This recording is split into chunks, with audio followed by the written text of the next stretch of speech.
తిరుపతి జిల్లా ఇన్ఛార్జి మంత్రి సత్యప్రసాద్ తిరుపతి పర్యటనలో భాగంగా పత్రికల వాళ్లతో మాట్లాడుతూ కూటమి ప్రభుత్వం దామినేడు దగ్గర 22 ఎకరాల టూరిజం స్థలాన్ని అతి తక్కువ ధరకే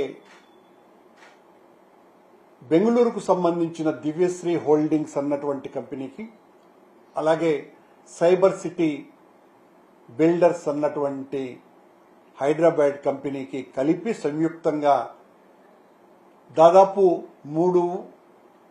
22 ఎకరాల స్థలాన్ని 600 కోట్ల రూపాయలు విలువ చేసేటువంటి దాన్ని కేవలం అక్కడ మార్కెట్ విలువ ప్రకారమే ఎకరా 4 కోట్లు ఉంటే 4 కోట్లకు కూడా కాకుండా కేవలం 89 లక్షలకే ఒక్కో ఎకరా చొప్పున 19 కోట్లకి 22 ఎకరాల స్థలాన్ని అప్పనంగా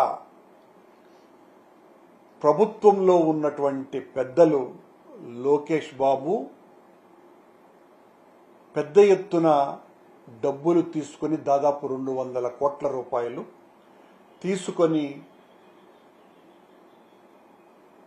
ఆ స్థలాన్ని అత్యంత తక్కువ ఖరీదుకు ఫ్రీ హోల్డింగ్ సిస్టంలో, అది కూడా ఎక్కడైనా టూరిజం ల్యాండ్ ప్రైవేటు వ్యక్తులకు ఇస్తున్నప్పుడు 33 సంవత్సరాల లీజుకో లేదా 60 సంవత్సరాల లీజుకో 99 సంవత్సరాల లీజుకో ఇస్తూ ప్రతి సంవత్సరానికో 3 సంవత్సరాలకో ఆ రెంటల్ ఫీజును పెంచుతూ పోతూ ఉండటం ఆనవాయితీగా వస్తున్నటువంటిది.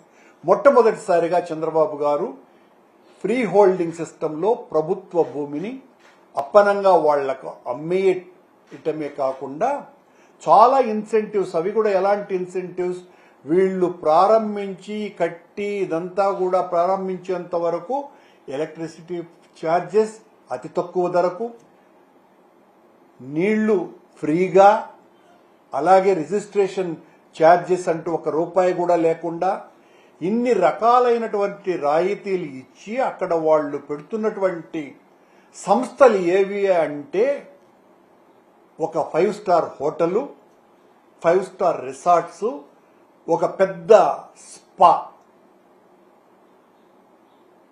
అమ్మవారి దేవాలయానికి అతి సమీపంలో ఎదురుగా కలెక్టర్ ఆఫీస్కు ఎదురుగా 600 కోట్ల రూపాయల విలువ చేసేటువంటి ఈ స్థలాన్ని ఈ రకంగా ఇచ్చేయటం న్యాయమానని సత్యప్రసాద్ని అడిగితే ఇష్టం వచ్చినట్టుగా మాట్లాడినాడు ఆయన. ఏమని, ఇన్సెంటివ్స్ ఇవ్వకపోతే ఎవరొస్తారు, స్టార్ హోటళ్లు కట్టాలంటే మనం స్థలం ఇవ్వాలి కదా అని అన్నటువంటి మాటలు మాట్లాడాడు. సత్యప్రసాద్ గారు, తిరుపతి ప్రజలు మాకు స్టార్ హోటళ్లు కావాలని మీ ప్రభుత్వాన్ని ఏమన్నా భంగపడ్డారా, వచ్చి ప్రాధేయపడ్డారా?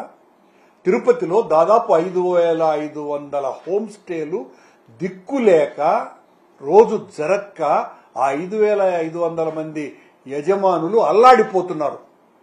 సరైనటువంటి రీతిలో వాళ్లకు డబ్బులు రాక. అంటే తిరుపతిలో ఉన్నటువంటి పరిస్థితి, ఇప్పటికే తిరుపతిలో చాలా పెద్ద ఎత్తున 5 స్టార్ హోటళ్లు కూడా వచ్చున్నాయి.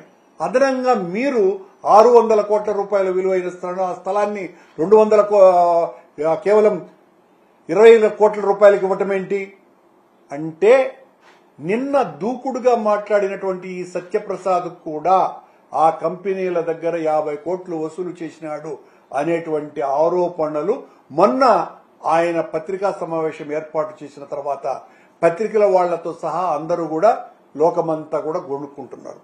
అంటే ఇంత అవినీతికరమైనటువంటి రీతిలో మీ ప్రభుత్వం పాలిస్తున్నది. ఇదే సందర్భంగా ఆ 22 ఎకరాల స్థలంలో ఆ స్థలం మాదినని దామినేడులో ఉన్నటువంటి సన్నకారు చిన్నకారు రైతులంతా కూడా కన్నీటితో మొరపెట్టుకుంటున్నారు.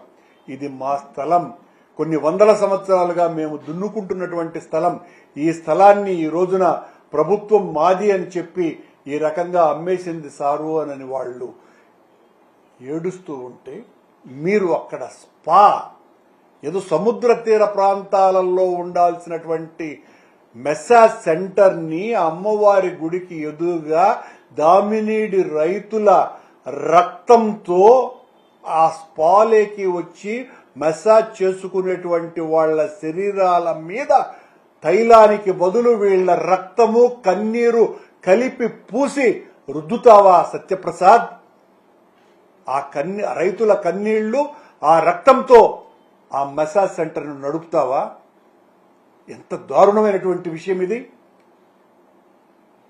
ఖచ్చితంగా 100 అది అంత విలువ చేయదంట ఆ సత్యప్రసాద్ గారు అనటము. ఆడ 10 కోట్లు కూడా లేనటువంటి స్థలాన్ని గురించి ఎప్పుడు ఇష్టం వచ్చినట్టుగా మాట్లాడుతున్నారు అని. సత్యప్రసాద్, అది ఈ రోజున 30 కోట్ల ఎకరా. ఈ రోజు నుంచి ఓ 3 ఏళ్లలో కనీసం అంటే అది 70-80 కోట్లకు చేరుకుంటుంది.